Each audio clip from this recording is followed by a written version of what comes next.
A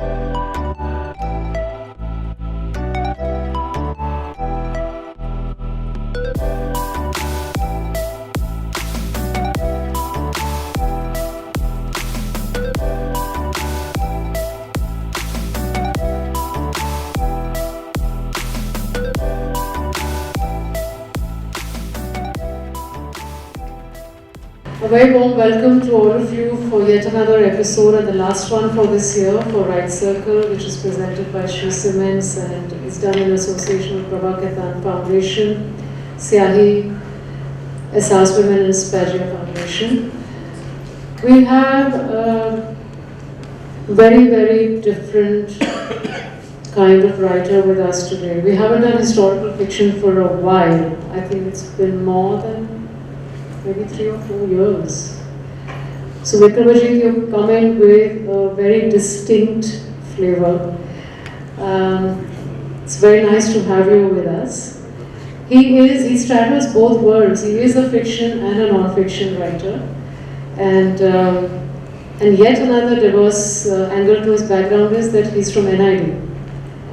So that gives you a sort of an insight into his aesthetics, and when you read the book, you'll remember what I'm saying.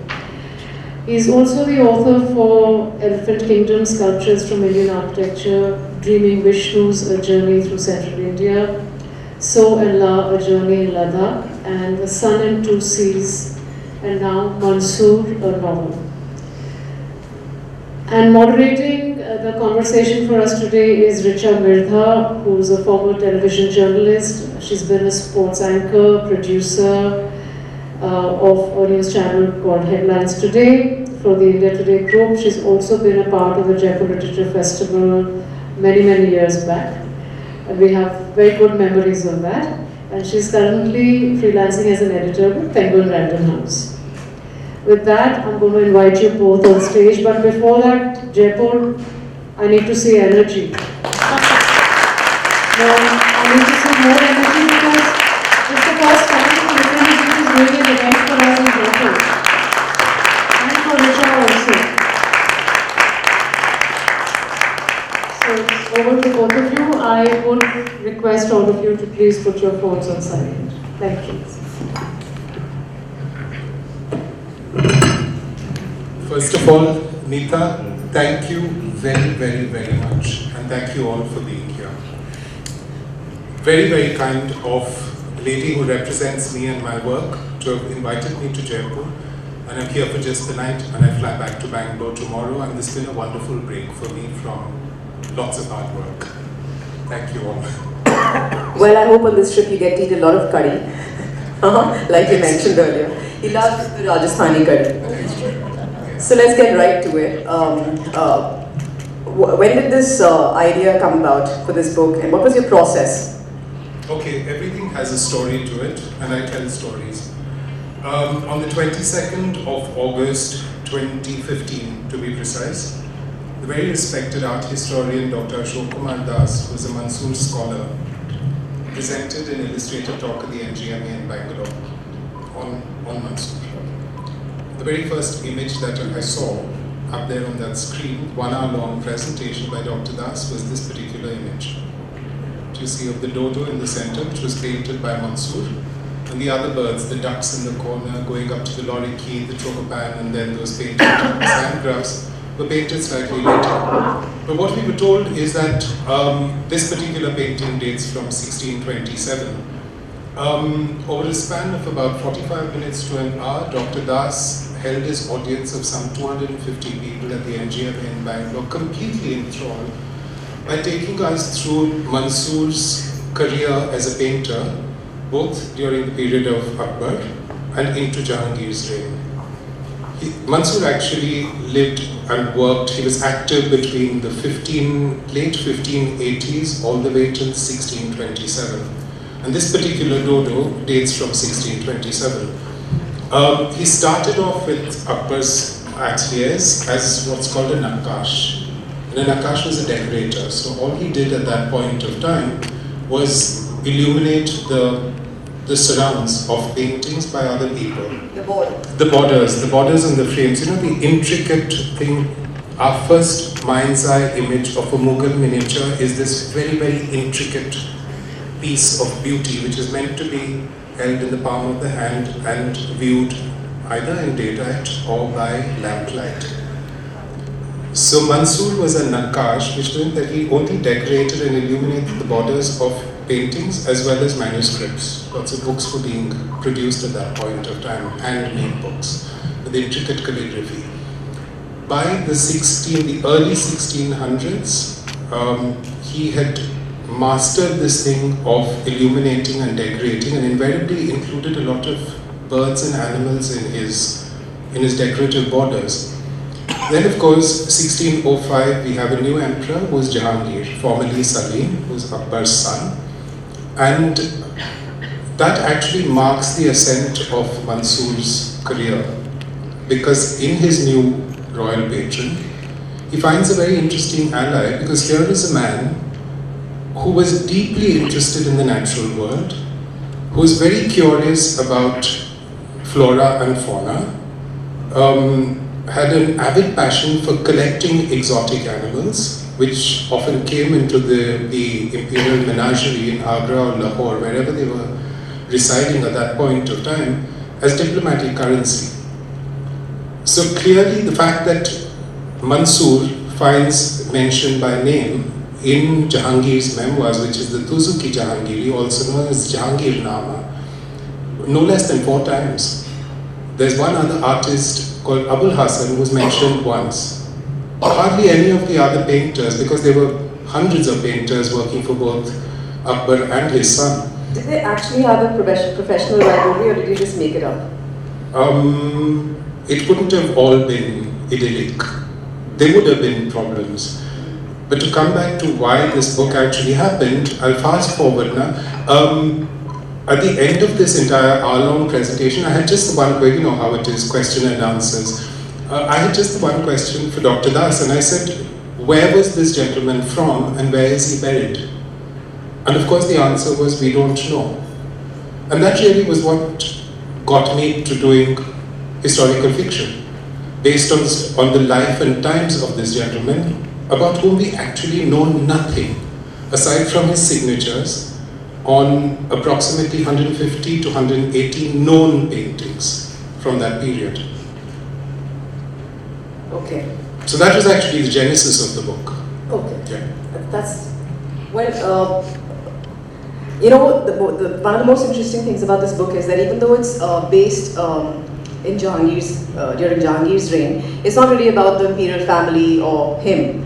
You know, it's about the subalterns, the unsung heroes, the very, very important cogs in the wheel of the entire court and the whole system. And they were the ones who actually carried out every, wish, no matter how whimsical. Absolutely. I mean, painting dodos and zebras and, whatever. I mean, whatever came out of his mouth, basically. Yeah. So, you want to touch upon that, the subalterns, because they were the main characters of this book. See, it's also because personally I've always been, even in my previous works, whether it's non-fiction or fiction, I've always been fascinated, probably because of my background in design. And when you're a designer, we actually get credit lines and bylines. Somebody who designs my book gets a credit line. When it comes to something like architecture, sculpture, and I've looked at different periods, different genres, different styles of architecture and painting and sculpture in my career as a writer. I actually quit being a graphic designer in 2006 or 2007. Something which has always fascinated me is that we have these beautiful sculptures, we have carvings, we have paintings, we have murals, we have this, that and the other. But very rarely is the creator's name actually inscribed. We don't know who these sculptors were, who carved those marbles for the Chandelas in Khajuraho, for example. Yeah? If I go to Bundi, I see the paintings in the Bundi Palace, we don't actually have a name for those artists. I mean, you really have to hunt and hunt and hunt if you want to get hold of one name. We might have names. In this case, we have Abul Hasan, we have Mansoor, we have titled painters, but we know nothing about their personal lives. We know nothing about what their lives were from one day to the other. It couldn't have all been easy sailing. If they were working at an atelier, about 20, 30 men working together, and some women also, there would have been some levels of personal rivalry. There would have been competition. Jahangir had a tendency to award mansabs, which came with a title. In the case of Mansur, it was Nadir al-Asr, which means the rarity of the present. Abul Hasan was Nadir al-Zaman, the rarity of the age. Yes, other people had other very, very evocative and very poetic titles like this. Now, if I became Nadir al-Asr, obviously I would be a little sort of, why am I not one step higher? I need to get a slightly higher. I'm sure things like that would have happened. So all your characters, even though you say they're entirely fictional, like the interaction between them, you've done it in a lovely way because they all have their idiosyncrasies, they all have their little shenanigans going on. Yeah. So I know they all are like your children and they all you like them all. Not so much children as my colleagues, I'd say. Okay, colleagues, let's go with colleagues. Yeah. So which one did you have most fun creating? I personally love Jamal. I think he's so interesting. I had fun creating all of them and I just love all of them. See, I'm fresh off the Bangalore Literature Festival which happened on the 3rd and that was Mansoor's first outing. This is the second outing, thanks to all of you and the Right Circle. I was asked the same question by somebody who said, who's your favorite character? I said, I can't have favorite characters, I've created all of them. They came out of my mind, don't ask me how they came out of my mind, but they did and I love them all deeply. No favorites. Okay, so why don't you, because there aren't many characters, why don't you take the audience through each one, like just a little bit, just to introduce them to them. Like I said, it's primarily the subaltern perspective. While I am interested in Emperor, Empress, they are in the background. And I believe not all of you have read the book yet. They are present, they are a presence, and it's because of them that these people are actually at work in an atelier set in Agra. Just a brief outline of the story. They're supposed to, it's Saturday, the 27th of February, 1627. They're supposed to go on a journey to Kashmir for the imperial retreat, the annual spring retreat. So something happens that particular day, and there are lots of little, overlaps and complications, etc. To answer your question specifically, there is Mansoor, of course. Yes. There is his junior colleague Abul Hasan, who's the Nadira Zaman, the rarity of the age. There's the delightful Mr. Bichitra, which is the assumed name of an artist who actually lived. We don't know where he's from, we don't know what his actual name was. Well, Bichitra is very fitting. Yes, so he's unique, he's odd, and he's very peculiar. Then there is a young trainee called Mirar, whose birth name was actually Murad, and he actually existed. And he does great things when when Khurram becomes Shah Jahan, the Padshah Nama, which I'm sure all of us are familiar with, he actually becomes a very important painter of the Padshah Nama folios. But at this point of time, in 1627, he's only 14 years old, and he's still a student. Then we have two wonderful women, because what is very little known is that the Mughal painters weren't all men. There were a whole lot of women, aside from other duties that they performed in the women's quarter, which by the way has been romanticized by Orientalists as this harem where there were all these languishing beauties lying over there and fanning themselves and being perfumed and being attended to hand and foot. Nothing could be further than the truth. These were actually women with tremendous agency, who had a voice of their own. They actually were very, very astute in business. They did a lot of good works. For example, Nur Jahan was famous for these sarais that she built all along the Agra Delhi and Agra Kashmir route to help not just the imperial caravans but also lay travelers. Yeah? They built baths, they built wells, they did a lot of charities. And they looked after other people in terms of other women, downtrodden women, dispossessed women and children. Yes, so coming to art itself, not all of these painters, Mughal artists, were men. There were two women, about whom again we know almost nothing, aside from the fact that they were both Persian. They were Persian origin, of Safavid origin. One was Sahife Banu and the other was Nadire Banu. I've got some images which I'll take you through in a little while. So those two were essential to this story, again completely fabricated.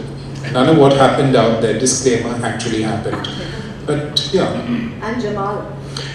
I needed a conduit between the women's quarter and the zone of the men. The entire story is set around an imperial atelier where all these men are at work. There's something else happening in the women's quarter. I needed a conduit between these two things. The most obvious practical choice was to have a transgendered person. And that transgendered person is the one wholly fictional character in this novel, and his name is Jamal Khan. And he's actually Abyssinian. Now, where did that come from? There's a story to that also. Because Abyssinians were actually used as slaves, as pages, and a lot of them were castrated, and because they were highly prized, and a eunuch at that point of time was a very valued and important member of the family staff, and they actually had very, very powerful positions of influence. So I needed somebody like that in this book to connect the women's quarter, the men's quarter, or rather the male domain, which you'll see in due course. Well, I think you could write a separate book on Jamal. He was such an interesting character, and well, it was all fictional. Well, really, really well done. So shall we? So let me just. I'll just show you some of the. So this, as I said, was. I'm sorry, I'm not very nice.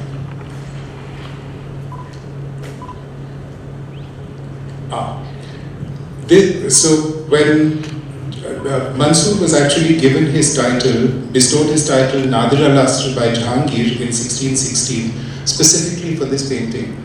This turkey is a New World bird which comes in from America or wherever, and it's brought into Goa by an embassy, a Portuguese embassy, along with a baboon and an Abyssinian elephant.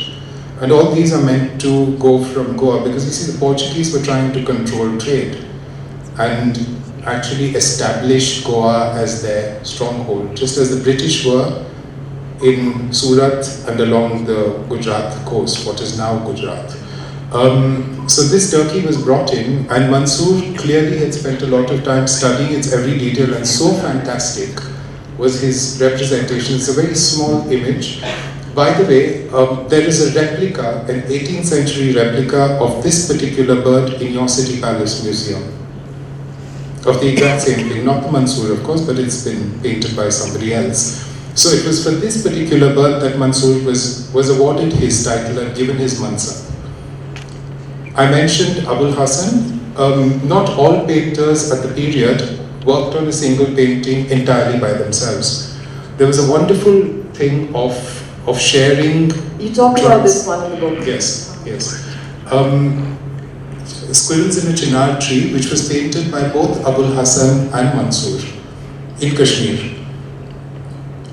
If I remember right, it's 1616. Yeah. By which time, both men have already been given their titles, Nadir al-Asr and Nadir al-Zaman.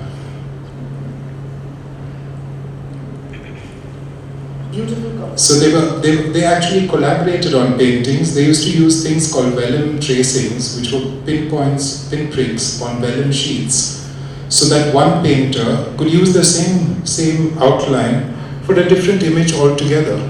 You know, it wasn't like plagiarism, it was actually permitted. So it actually simplified their process. They used the same thing, modify it a little bit, adjust the compositions a little bit, and rework the color schemes, and also rework the stories that these are telling, because all of these paintings ultimately are telling stories. And the beauty of these miniature paintings is that the closer you look at them, the more details reveal themselves. And right now, we can actually look at all these paintings in the public domain. You just Google Mansoor, Dodo, Mansoor, Turkey, Abul Hasan, squirrels, anybody else's names, and at the back of the book I've actually got a list of 30 paintings which sort of 30 images which I reference in the novel as part of the narrative. So if anyone's interested, you can actually go and look for those and go deeper and deeper into them. You asked me about characters earlier. When you're looking at these paintings, especially the masked groupings of people, either looking up at a throne which has got the emperor and whoever else, if you focus long enough and you look closely enough, you can actually sort of move these people around, because these portraits are accurate portraits. of people who actually lived, who were present in a court or in an audience scene or a battle scene. Sometimes they're tiny little names identifying all of them, particularly in the Padshanama paintings. And then you somehow go into their, it's a wonderful experience. And I know it probably sounds a little strange, but you look at these people and it's almost like looking at an album of photographs of people you don't know, and then you try and imagine what sort of lives they led.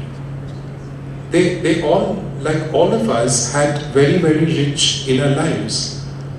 Not all of it was hunky-dory. Just like all of us, they've gone through pain, they've gone through suffering, they've gone through disease, they've gone through everything. And ultimately, they're human beings who are just going about their work day in and day out and, answerable to an emperor. And Mansoor himself led such a lonely life, I thought, because he lived all by himself. We don't know. In the book, your imagination will always look at Mansoor that way. Don't tell them. Spoiler alert. You didn't hear that. So just you have to wonder at the scale, because imagine these people went for a spring retreat, the emperors, and they went for battles. Yeah. And not only were there soldiers and all their servants going, but there were also these artists. Because they're the documenters. Yeah. They're the equivalent of our photographers or documentary filmmakers. Yeah, in a way, Mansoor is like a David Attenborough. I mean, he's documenting flora and fauna and telling us about flora and fauna, and documenting them specifically for this patron who is so passionate about all these things. Except that no one really knows a lot about Mansoor. Well, Small detail. why are you doing this? We want them to read the book. Yes. No, so which is why, and it's so interesting. This is just another perspective, I mean. And it's a quick read, and it's absolutely fabulous. I learned a lot from this book. So do you have any more? Oh yes, of course. Yeah. I mentioned Sahife-Banu. The portrait of Shah Tahmasp of Iran is by this woman called Sahife-Banu. But the border, if you look around it, the border with all those little birdies and the flowers and all that, has actually been identified as a border done by Mansoor. So there could be somebody else who's done a painting, somebody else would do the decorating of the border, somebody else would do the frame. It seems like a very, very vibrant, participative kind of experience for all these people. And they must have thoroughly enjoyed the actual doing. They might have had, little skirmishes between them. We don't know, like all of us. I mean, we all have these things in life. Because making borders, I'm sure, was something that was left to apprentices and not really... No. They would be master craftsmen who would master painters who focused only on the borders. It was actually a rigorous process. There's actually historically verifiable sources which actually talk about these schools, about how the apprenticeship actually happened. It was a very rigorous thing. You couldn't just sort of, say that I'm going to become a thing, then you just enroll or something. You were selected, and you had to be very, very good at what you did. Otherwise, you'd be out, because there were no half measures, no room for too much error. So it was a rigorous practice, very much like an art or a design school today. Yeah. Also, it's so intricate that the process you're talking about, on web, it's pretty much the same process even today. As an amateur miniature painter, I've done my fair share of money tinies and all that. So it's the same process, and it takes a lot of time. Yeah. And yes, your eyesight has to be really good. And they have spoken about you have spoken about the spectacles. The spectacles and the light being right at the dodo's eye. He was waiting for the right time of the day to paint it, because there would be adequate light at that time. So it's a really... and you can imagine what their eyesight must have been, because we have to remember that these paintings are just like, miniature. This size and a little larger, what we call A4 or A3 now. The largest ones are those Padshanama folios. And the intricacy, and your eyesight had to be so keen and so sharp and so precise. And it's also, it's important to bear in mind that a lot of these people did not live very long lives. An average age would have been about 50 maximum. Yeah? And then they would just be dead. Yeah? So in the editing process, a lot of this material gets shorn, because you have to have a certain amount of words or whatever, some constraints. Tell us about some interesting stories that came up in your research and share them with us. I think the most fabulous part of any exercise like this or a project like this, and it's happened always, the part which is really, really wonderful for me, aside from the writing and the publication of the book and the fact that I get to talk about with lovely audiences, is the research which goes into it, because like I said, I came to this project completely blind. I was just interested, who is this man, where did he come from, and where is he buried? And suddenly there's this world which has just opened up for me. I started this project in 2015. The book was published about a month ago. I mean, it got done a month ago. Of course, there have been periods of quiet. There have been other things which have happened. But the material has stayed with me because it's actually enriched me in terms of how much I've learned. It's not only about this period. To do this book, I've had to go back into the 1500s. And I've also had to move forward into the 1700s. More into the Shah Jahan period, because a lot of the painters who appear here continue to do greater things for Shah Jahan. So I need to see what happens to them afterwards. They don't know what's going to happen afterwards. It's not history for them yet. In fact, what happens in this book is not history for them at all. Because it's actually happening in real time. So it's the research that goes into it, because it's like one thing leads to another thing, leads to another, and at that point of time it's just research. And then suddenly something, no, I shouldn't say suddenly, it's actually a very painful process, but something comes together. And somehow you know that, you're on a fairly okay track. You asked about editing. No, there's no end to how much you can go on. No. So my question was, a lot of it gets shown. What was the stuff that you wanted to include and you couldn't? And interesting stuff. No, not at all. Nothing at all. When it's fiction, you can actually do a lot. I'm not writing history. I'm writing fiction. So by the very fact that it's called a novel, I can actually get away with pushing the boundaries a hell of a lot, letting my imagination run riot. But throughout that period, I have to be very responsible. I have to treat every one of my characters with empathy, treat them as human beings, because they were human beings just like you and me. I cannot take liberties and push things to an extent where it just becomes something else. I have to stick to the main plot. You asked about the editing process. Another thing which a lot of people do not talk about is the role of an editor. And the role of an editor is another of those many, many aspects of fabulous experiences of working on any book, be it fiction or non-fiction. And I have been incredibly fortunate in all the editors I've worked with. And working with Shreya Gupta, who was my editor on this particular book, has been an absolute joy. Because we've had fun, we've been able to laugh about things, and it's a collaboration. And an author and an editor always work in collaboration. We can't do it by ourselves, because an editor's role, and I don't know how they do it, I wish I knew how they do it, they can zero in on just those points which seem a little, structurally something is flawed, and they have the eye and the training and a special thing. The objectivity, because they're not so, absolutely, because we are so close to the material, and we're working alone. It's not like a historian who works with a whole lot of other people. A novelist's existence actually is quite lonely. We've got all these voices inside our head, and sometimes you just want to tell them, stop it, go away, enough. So you're so close to it always. But an editor, that's where an editor actually just asks one very carefully worded question.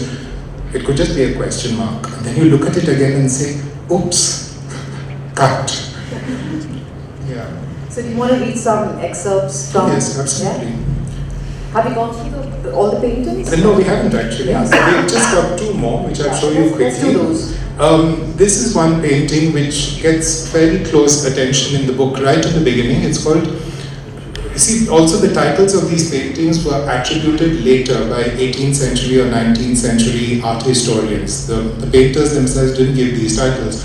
It shows Jahangir sitting on an hourglass, gifting a little Quran to a Sufi, while King James of England and what's his name, the Shah of Turkey are kept waiting. Yeah, the painting is by a man called Bichitra. Bichitra, the painter's whose name we actually don't know. He's the one right down there in the bottom left, in the red turban, and he's holding up a little painting, and inside that painting is another self-portrait of the self-same character bowing very low, and he's got a horse on either side and an elephant in the background.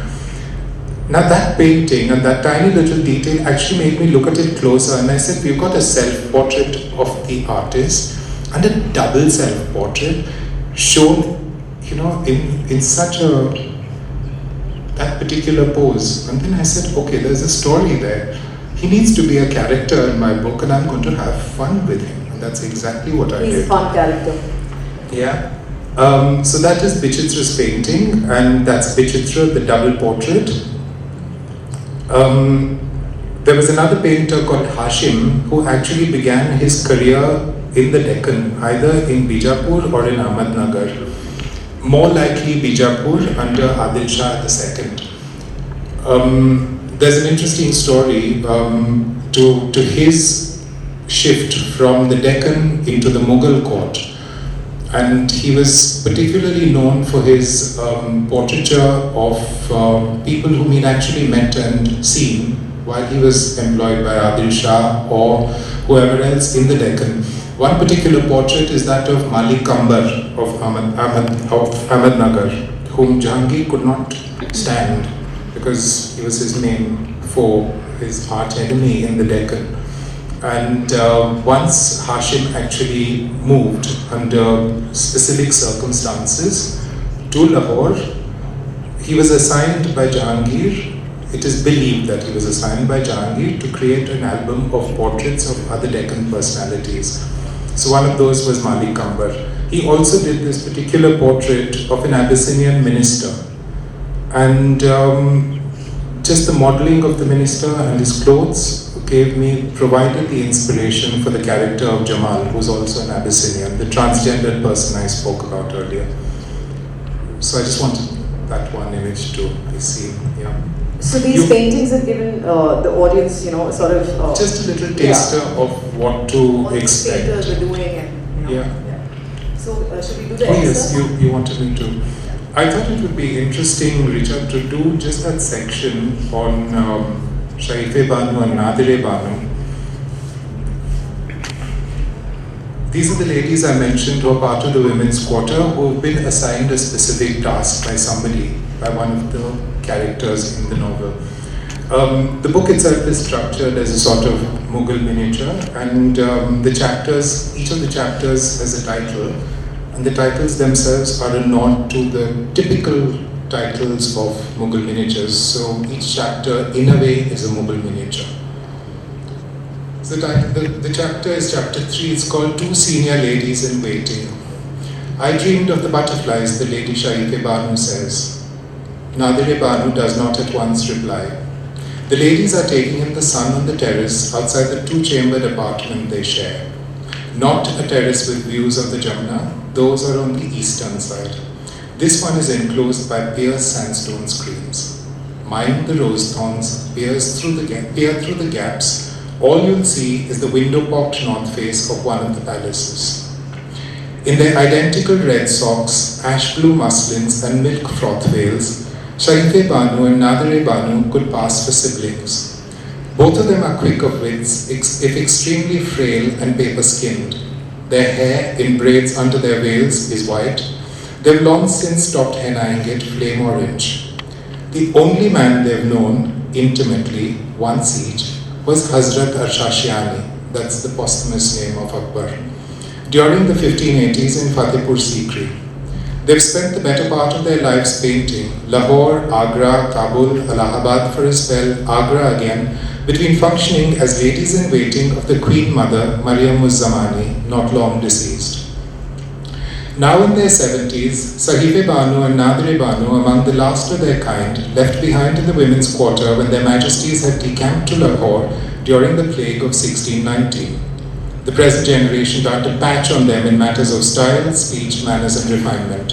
As for their mistresses, The only ones in more or less permanent residence in the immediate vicinity are lesser members of the imperial family, when they aren't toing and froing between here and Lahore and Burhanpur and wheresoever the emperor whims.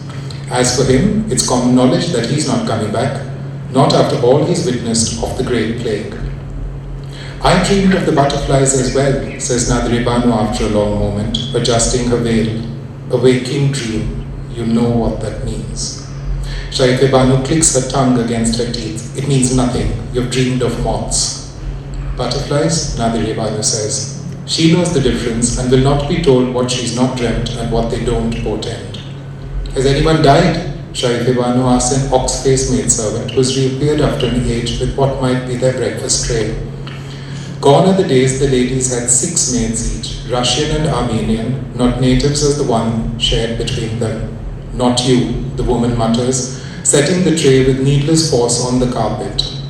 A gurgle of laughter between the mistresses confirms in her mind the imagined slight. Eat, she commands, huffing away. There are 2 tall silver tumblers of rose milk, 2 blue and white saucers with 5 blanched almonds and 3 pitted dates each, and 2 greenish glass vials of black Unani digestive pills. A whiff of fragrance may owe to the pink milk or to the roses sweating over the screens in the sharpening morning. So no one has died, Saife Banu says. Such nonsense at your age. I don't know about you, but Safavids as a rule have no tolerance for naive beliefs. Nadri Banu says nothing. Naive she may be, but she knows whose daughter she is. Mir Takis, that is something. And she's been trained in her youth by her father's compeer, the great Akariza as well. Which too is more than can be said for her friend. As usual, her almonds aren't neatly blanched. She scrapes away the skin with a fading hennaed fingernail. Elsewhere on the terrace, other senior ladies are seated about in pairs or singly, attended upon by their maids, waiting. Always waiting. Shall we look at it one last time? Nadri Banu asks after they've breakfasted. Saife Banu gives her a sly smile. I was about to suggest it. They rise and, leaning on each other's arms, move indoors like a pair of tottering yet supremely elegant demoiselle cranes. The maid, returning, picks up after them. Since you touched upon the butterflies, you want to talk about the butterflies in this, the role of the butterflies in this book that they were compiling. Okay, one more spoiler. Mansoor has been commissioned with something very private, very personal, and very important.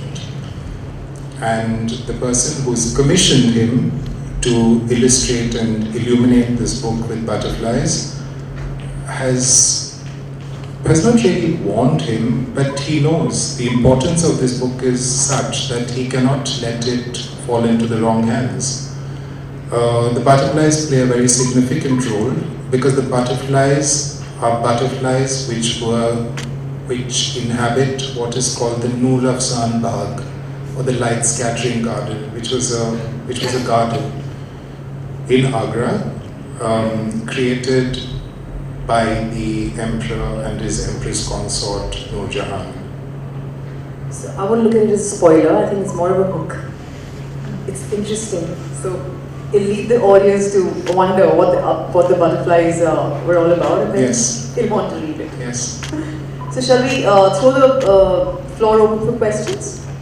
The social history of in a historical fiction is extremely important. What sources did you use to kind of anchor into your descriptive take on the social history of the period in which this book is written? And also, you talked a little bit about your editor. So if you could give a couple of more examples about what has been her role in, Okay, thank you, sir, for the first question. Coming to the first question, my primary source was the paintings. The first thing I actually did was look at not just Mansoor's paintings, but paintings of that entire general era, the early 1600s. because to begin with, my characters came from there. A lot of these painters did self-portraits. Vichitra was not the only one who had self-portraits. There was a portraitist called Daulat, who not only painted himself into the border of a marvelous folio from what's called the Gulshan album, but also did portraits of his colleagues. So it was a moment of something else to actually see the faces of these people.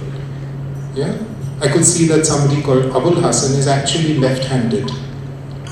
Yeah, I could see costumes, I could see facial expressions. So the paintings were actually my source for the architecture, because the paintings contain everything: costumes, jewelry, natural landscape, architectural settings, furniture, carpets, alcoves and jarokas with I mean, this is a Mughal influence. What we have around us is a very obvious Mughal influence. So you actually have paintings which have got all these, and people, in profile, seated against these things. So the closer you look at them, the more you get. My other primary source was the Tuzuki Jahangiri, which makes fascinating reading, because we've always had this impression that Jahangir was this dissolute, drunken emperor. But there's a strange sensitivity to the man, a strange sort of, eccentric, of course. So while he's talking about, I ordered so-and-so to be whatever, put away in a certain way or punished in a certain way, and how I awarded so-and-so with such and such an honor and a robe of honor and so many gold coins. There are also these very, very lyrical passages where he talks about, the natural landscape. He's a complete environmentalist. I shouldn't be saying that, but you can see that there's a great passion for that. There were a whole lot of other historical references which I had to go through. A lot of them, because they're in translation, I certainly don't speak Persian. I can just about, read some bits of it. But I've had to go through a lot of secondary sources in terms of the chronicles of the Jesuits. The Jesuits during Akbar's period, the Jesuits during Jahangir's period. I've had to read a bit of the Aini Akbari. It's been vast.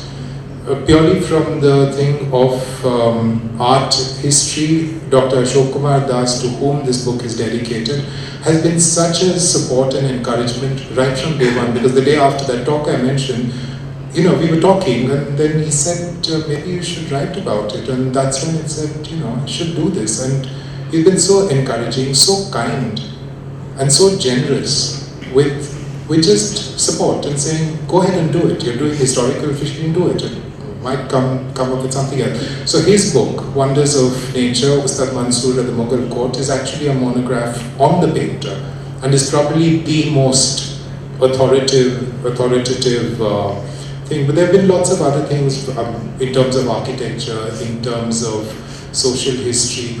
Ruby Lal did a very good book called Domesticity and Power in the Early Mughal World, which actually looks at the women's quarter.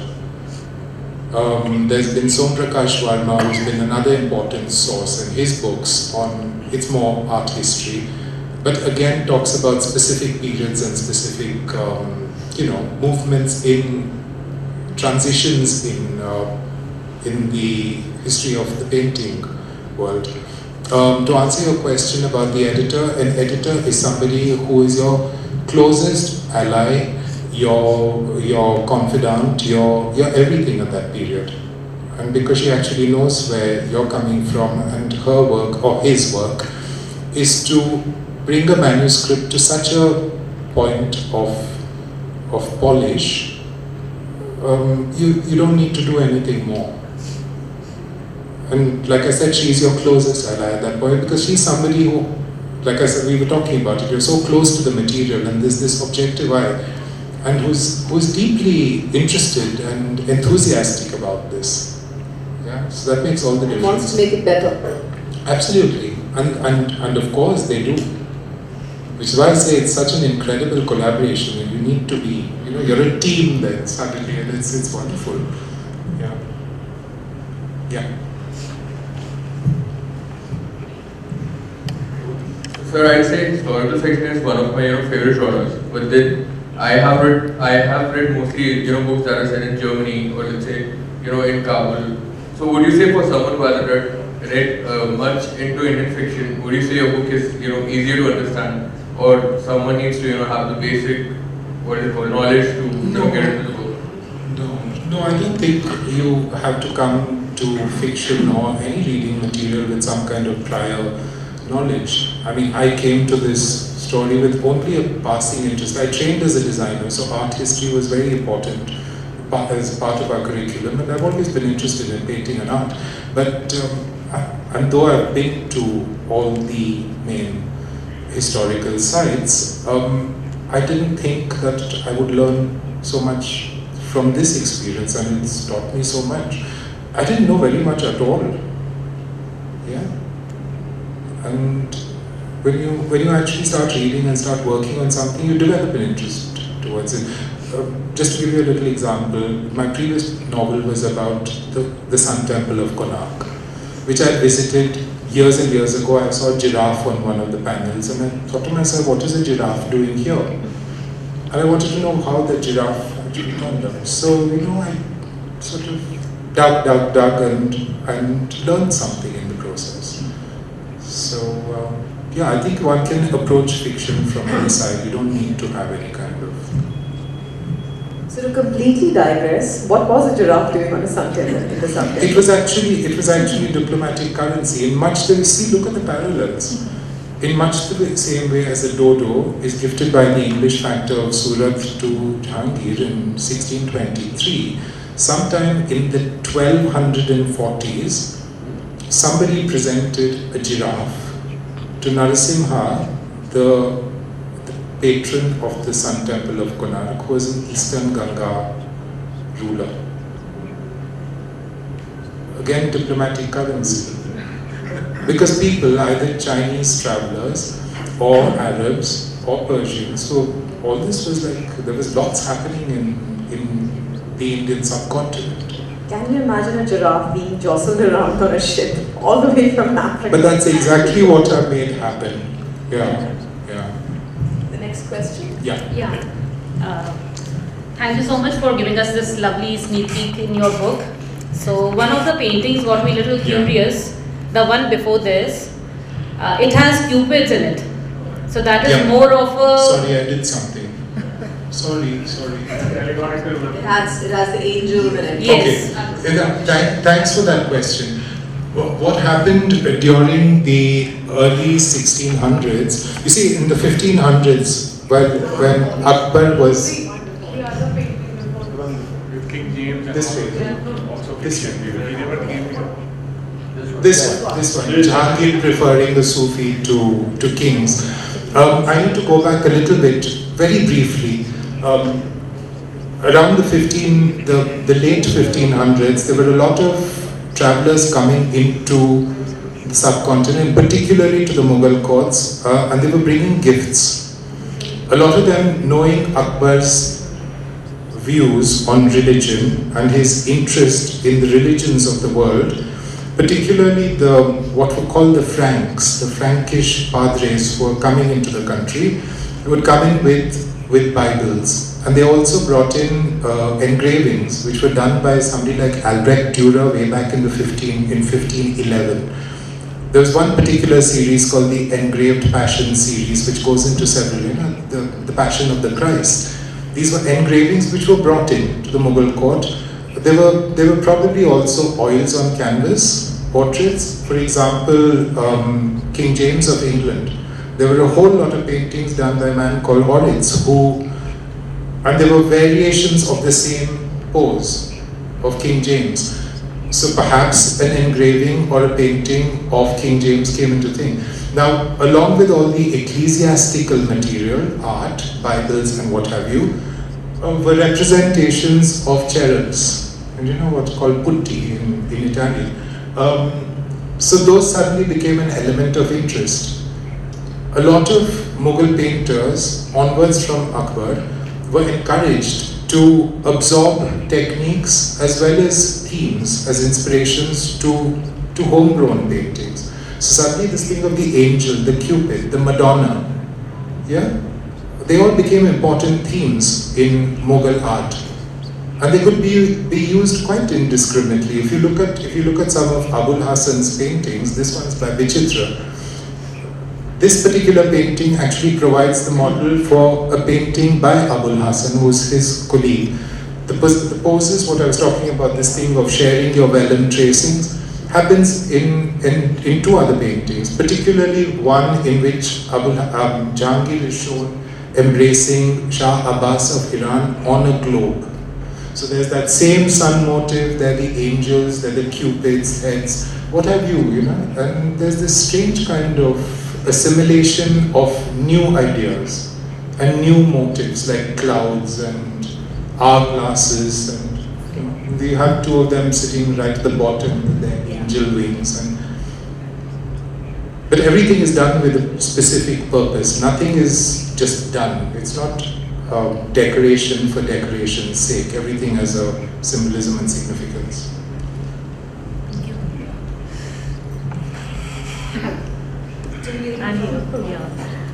Hello, good evening. Good evening. So it is so interesting because I'm so inclined towards history and art, basically. So I read a lot of books, but this is not relevant with your book, but you have said that you have done a lot of research, and from your, as you have mentioned, that the Mughals and Persians were connoisseurs of different kinds of art.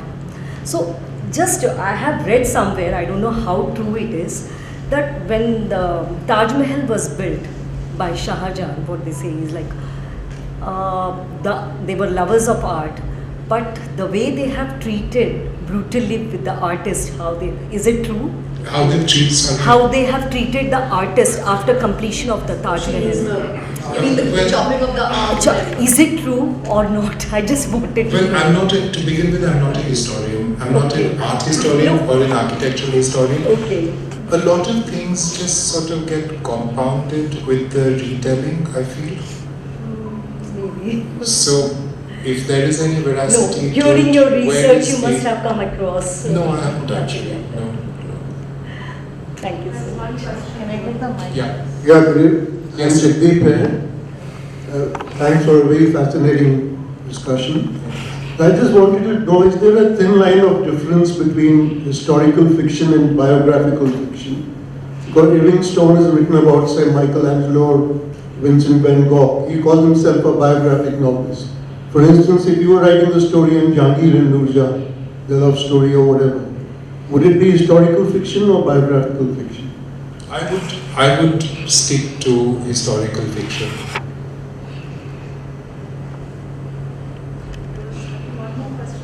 Hi, Vikramjit. Thank you so much for this. I love the way you spoke about the painting so passionately. This was really mesmerizing. My question is, what was the most challenging part when it came to the artistic creation of writing this book? And was it different in comparison to the other books that you wrote? Was there any challenge which was different for this book in particular? I think every exercise comes with its own set of challenges, joys, and hardships. Ultimately, it all boils down to just plain old hard work. Sometimes it can be very frustrating when you're working alone, because with fiction particularly, you don't want to talk about it too much, because then ideas get, dissipated, and you lose something of the energy of an adventure. I see every one of these as an adventure, because I don't know where I'm going to go. I'm not writing history, so I don't have a clear, I know that I have some sort of a vague starting point and I have some sort of a vague ending point, and I have to somehow make this connect, and connect in such a way that it's interesting not only to me, that I want to continue it, but I do want somebody to read it at some point of time, and not just read it for the sake of reading it, but hopefully, look, with this particular one, the idea was quite clear that I wanted people to look at the paintings again. Yeah, because there is so much to be found in them. But to answer your question, every project is different. and it's actually hard work, but it's pleasurable hard work. Otherwise, we wouldn't be doing it. Yeah. You were denying that you are not a historian, but it's a historical novel. And normally, when you are interested in history, people start with emperors and emperors. But since you are focused on the paintings, so I really want to know whether you think these artisans were your heroes. Because have you pondered on their struggles, their stories, their romances? Because you said they had sharp eyesight and they could not live more than 50 years of life, you know. Yeah. So, because I haven't read your novel, but I would really like to know. But they're your heroes or not? Absolutely. Yeah. And That it is man about you have them. to read the novel. Yeah. It is about them. The focus in this book, though it's called Mansoor, and he's the main protagonist, but it's about him and his colleagues. I have a last question. So I've been just going through the paintings that you've shown here. Most of the paintings have a lot of blue and red color. Is there any relevance to that? But why is it like this that most of them have blue and red as their prominent colors? That's really interesting. It's probably just this selection which that I've picked out, and also probably because the sky is an important element. It's either the grass or the sky. Okay. But actually, no. I mean, you have the entire spectrum of the rainbow and all the colors in between. Yeah. Okay. But when I was sitting over there, you said something. It was a question, and I can't remember. In fact, I wanted to address that. Something about historical fiction. You said something. Yes, but I forgot what it was. I mean, it was such a fascinating question, and it really made me pause for thought. But then I started hearing to this and this conversation started, so I forgot what I asked you. I think you said that you hadn't read very much historical fiction before. Did you say that? Yes, I did. I Okay. hadn't read. Okay. I think that was what it was. It's a lovely realm to go into. Yeah. Good point to start. Yeah. Well, thank you. It's been an absolute pleasure. I hope this talk has inspired you to read this book and take a look at these paintings because it's absolutely fascinating. What we see in Jaipur, all the miniature that's all around us, whether it's City Palace or anything, like any nook or crannies, filled with these lovely, all the temples. I hope all of you will go and take a look at these paintings, read this book because it's absolutely fascinating. Thank you. You've been a lovely audience. Thank you, Lisa. Thank you so much, and thank you all very, very much. This has been fantastic for me because it's been such an intimate group, and I get to speak to all of you. And thank you to this lovely lady who represents me and my work. Thank you. And before we close, and I go in and launch into praise for the book and for Richa's moderating, as usual, excellent. But and I thank my audiences for being with us. I'm going to request Rishi, who's the General Manager for ITC Rashpradana, to please come up and give the slight mementos of appreciation from our side. And they also represent a craft. What is this fascination with curry? Please, He loves curry. And who goes first? She goes first. Look here. Sir, look here. Sir, please.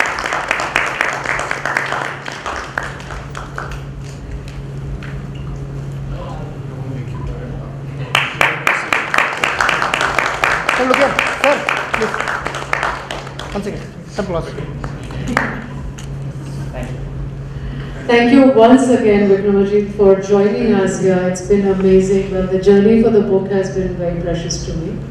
And Richa, thank you once again. I know I can always depend on you. Everyone who's sitting there, you are the reason why we keep carrying on. So I really need you to clap for yourselves. Thank you for being with us. Please pick up a copy of the book and get it signed by Vikramjit. You have to sign each copy. It's a pleasure. Thank you, and we'll see you next month.